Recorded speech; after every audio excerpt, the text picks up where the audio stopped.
Hey everyone, Scott Hansen here from NFL Red Zone. I hope you're checking out 1 hour of 5 Yard Rush, one of the best podcasts on NFL football in the UK.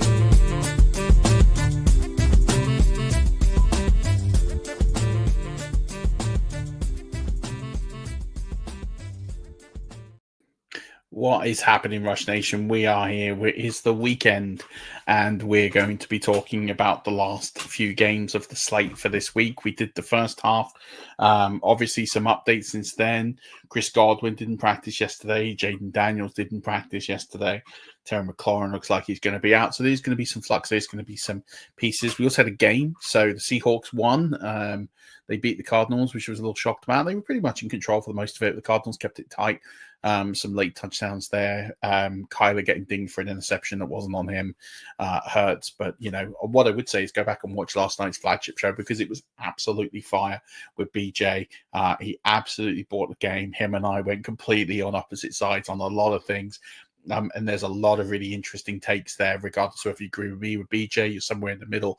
It's going to be a lot of input, a lot of output you're going to get from those, which is just going to be really important to try and help you dominate those games coming up and everything you're going to be able to do. So I'm really looking forward to bringing you the slate. There's going to be some really interesting games to talk about. We're going to start with Jacksonville in the late night slate, late night 9:05 or afternoon slate over in the US. And really, this is an interesting one. We talked about this offense quite a lot. That there were drops on BTJ's side. Travis Hunter's not involved. Parker Washington got a lot of targets. What does this really sort of all mean? It just means that with this particular game, and I realized I'm not bringing up the screen, so I better do that quickly. Let's pull that up there. So you can see here that the 49ers favored by 3.5, despite all their injuries, over under set 47.5. I think that's high. I don't think it's going to get that high. They did crush the line last night. Fair play to Vegas for that. But what we're seeing here is I think that the 49ers will win this fairly comfortably. I think the Jaguars offense is proving difficult in the passing game, and they're going to have to pass a lot more, and they're going to just have to keep passing to get it right. Brock Purdy, I know he has a questionable tag. I think he'll go this week.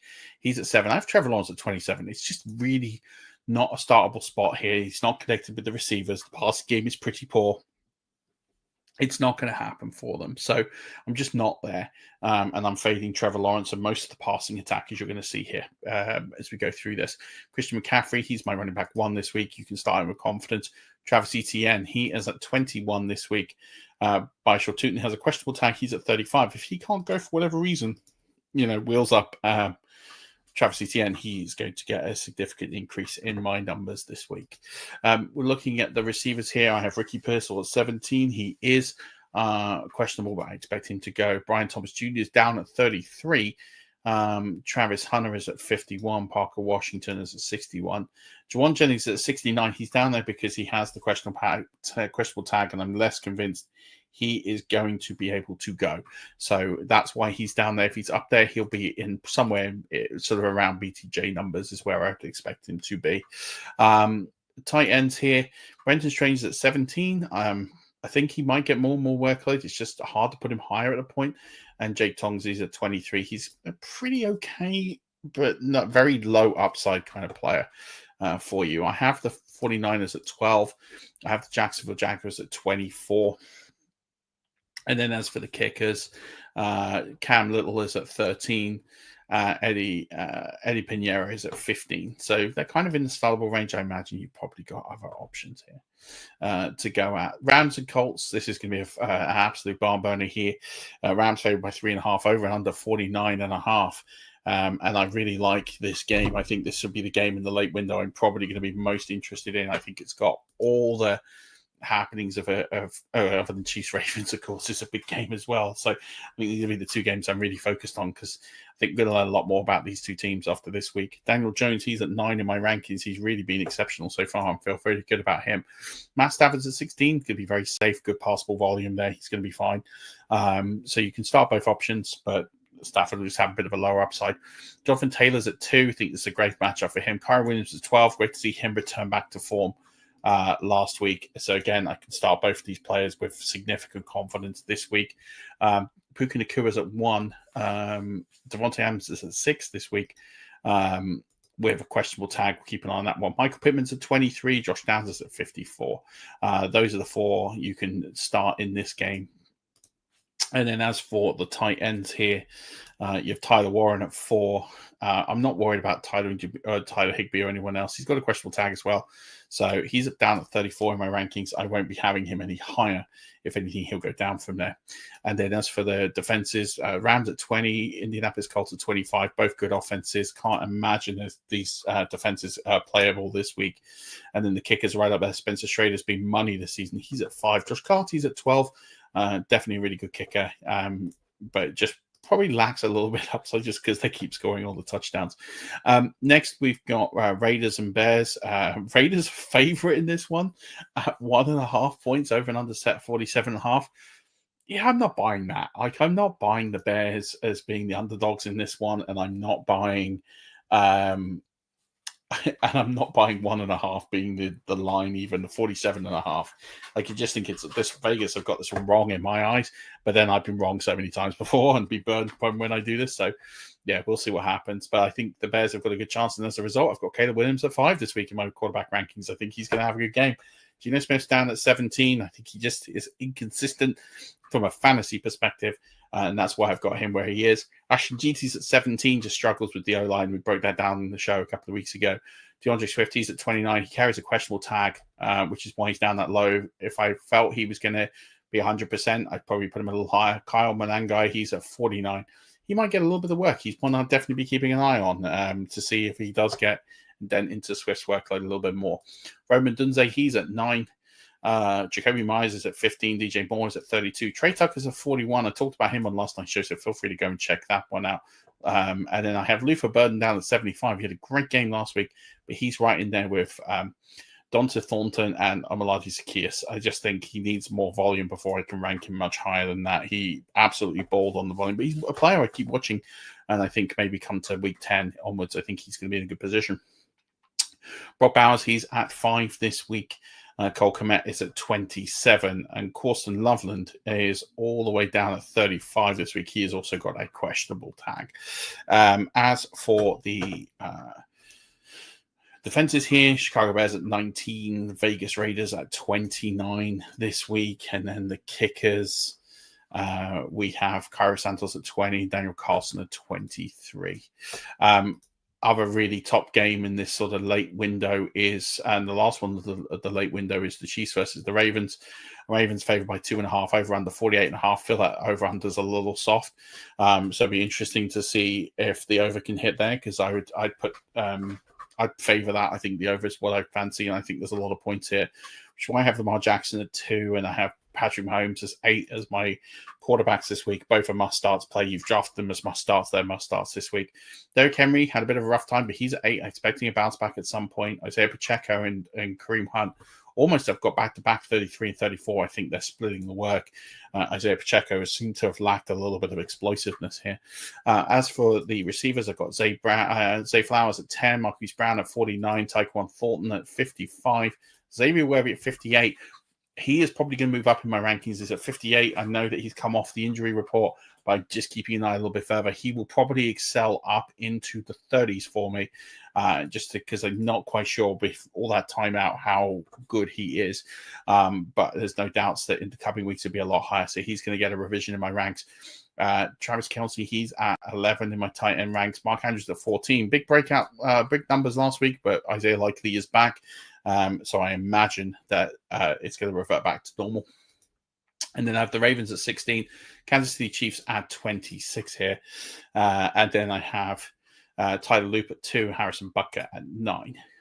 Moving on to Sunday Night Football, Cowboys versus the Packers. Packers favored by 7, over under 47.5. Can't really argue with any of this. I think the Vegas have got this absolutely spot on. So I feel pretty good about where they've got the line and where I've got my ranks in this game. Jordan Love, I think, is going to have a great game. I think you're going to see a little bit on the ground game from him as well. So he's at 10 this week. Dak Prescott's at 18 with no CeeDee Lamb. That upside is well and truly capped. Josh Jacobs has a questionable tag. I think he'll be fine. He's at 6. Javonte Williams has had a good season. He's at 15 this week. I think he's definitely going to still get utilization despite the negative game script. Then we go to the receivers here. Highest rated receiver in this game is George Pickens. He's at 22, followed by Matthew Golden at 36. Romeo Dobbs, he's at 39. Dontavian Wicks is at 57. And then I have Turpin at 65. Jalen Tolbert at 77. I'm just not sure which one of those are going to play. So I've kind of got to eat each other's lunch and they're going to be a bit stuck there. As for the tight ends, I have Jake Ferguson at 1 and Tucker Kraft at 3. I think this is where the production is going to go in these passing games. And I think they're going to get a lot of work. So start them with Freely. Green Bay Packers, they're at 8. Dallas Cowboys at DST 30. Who would imagine that from a couple of years ago where Dan Quinn was the defensive coordinator that dropped that low? Brandon Aubrey, of course, is my kicker 1. He will be most weeks. Brandon McManus is at 6. Moving on to the first of 2 Monday Night Football games. It's the Dolphins versus the Jets. Dolphins favored by 2.5, which I don't understand. And the over-under 45.5. I don't really have anything positive to say about this one, other than I like Devon Chan. We're still waiting on Justin Fields and his concussion. I got him as the starter at 19 at this point, but in truth, I don't know. He's not recovering well from this concussion. He hasn't practiced. There's every chance it's Tyrod Taylor, and that's probably why the bookies have gone with Miami as favorites. I think if Justin Fields starts, he's probably the favorite, and that probably makes them favorites. So there's a little bit of flux in the line in this game. I think it's going to be a pretty terrible game. I think you're going to see why these teams are where they are. Tua Tagovailoa was 24 in my list. If Tyrod Taylor plays, he'll probably be under Tua. And I think if I get certification that Fields is going to play and he's good to go, he'll probably be higher than 19 in my ranks. But that's just kind of where I've got him right now. Devon Achane, he's at 7 this week. Breece Hall, he's at 18 this week. Braylon Allen at 40, Ollie Golden 41. As we get into the receivers here, highest rated receiver here is Garrett Wilson. He's at 8. Tyreek Hill is at 20. Jalen Warren's at 38. He's got a questionable tag. Malik Washington's at 87 in my ranks this week, so no need to play him. But he's a good stash play. Keep an eye on him. We look at the tight ends here. There's absolutely nothing here for tight ends. I've got Mason Taylor at 29. He has got a great schedule coming up, and they should start utilizing him more, but they just haven't, and that's hard to sort of bank on. I have the Jets at 13. I have them as the best unit in the game, and I think they win the game for the New York Jets, and I have the Dolphins at 23. And then we have the kickers here. They're very low down. Nick Folk and Riley Patterson, just don't need to start them. In this case, or in any case, in any game. Last game of the window is Broncos v. Bengals. Broncos favored by 7.5, over under 44.5. They're just expecting the Broncos D to absolutely stuff Cincinnati here, and that's absolutely fair. We need a Bo Nix get right game, and hopefully it's going to be soon. I've got him at 15 this week. I just can't get there any higher with how appalling it's been so far. Jake Browning, he's at 30 this week. Just not seeing it, and this is not the week to get cute with Jake Browning, even in a super flex. As for the running backs, I've got J.K. Dobbins at 16, Chase Brown at 20, although I do think there's a get right game soon for him. It's not going to be this week, though. RJ Harvey, he is at 36. He's starting to get a little bit more work, but I'm still sticking with J.K. Dobbins owning the most of the backfield here. Jamar Chase, he's my wide receiver 12, and there was a case to put him down a bit lower than that, but he is where he is. Cortland Sutton, after finally arriving this season, he is at 16. Great game last week. T. Higgins is at 31. Troy Franklin's at 53. Marvin Mims at 64. Just keep an eye on Franklin. I wouldn't drop him yet. It definitely trended back to Sutton, and they were better as a result of it. Let's see what happens as the season goes through. Mike Gesicki is the highest-rated tight end here. He is at 26. There's not much to look at here from the tight ends here. And then we've got DST's Broncos are my DST1 this week. Start with confidence. You have to with where you draft them in leagues. Cincinnati Bengals at 31. And then as for the kickers, Will Lutz at 17, Evan McPherson at 21.